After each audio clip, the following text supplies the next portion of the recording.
بسم الله الرحمن الرحيم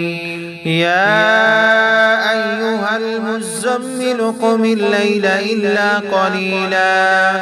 نصفه أو انقص منه قليلا أو زد عليه ورتل القرآن ترتيلا إنا سنلقي عليك قولا ثقيلا إن ناشئة الليل هي أشد وطئا وأقوم قيلا إن لك في النهار سبحا طويلا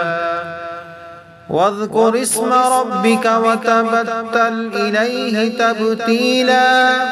رب المشرق والمغرب لا إله إلا هو فاتخذه وكيلا واصبر على ما يقولون واهجرهم هجرا جميلا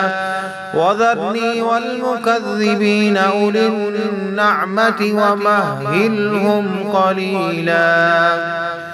إن لدينا أنكالا وجحيما وطعاما ذا غصة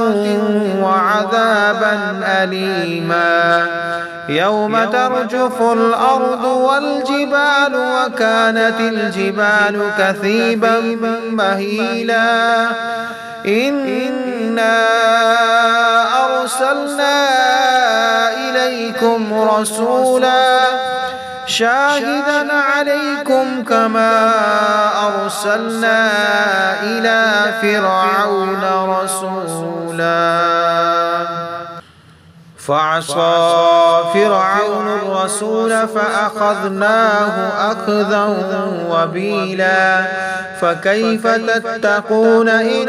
كفرتم يوما يجعل البلدان شيبا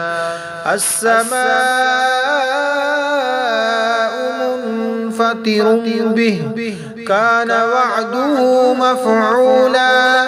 إن هذه تذكرة فمن شاء اتخذ إلى ربه سبيلا إن ربك يعلم أنك تقوم أدنى من ثلثي الليل ونصفه وثلثه وطائفة من الذين معك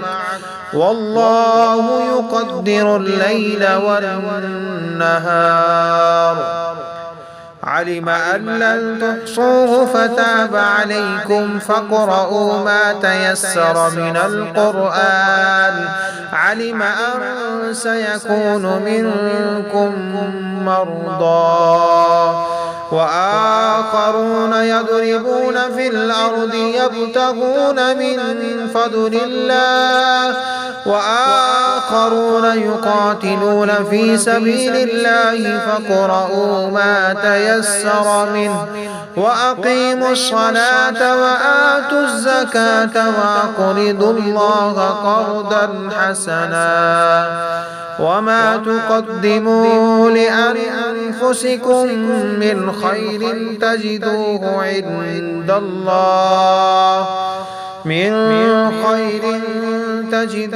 عند الله هو خيرا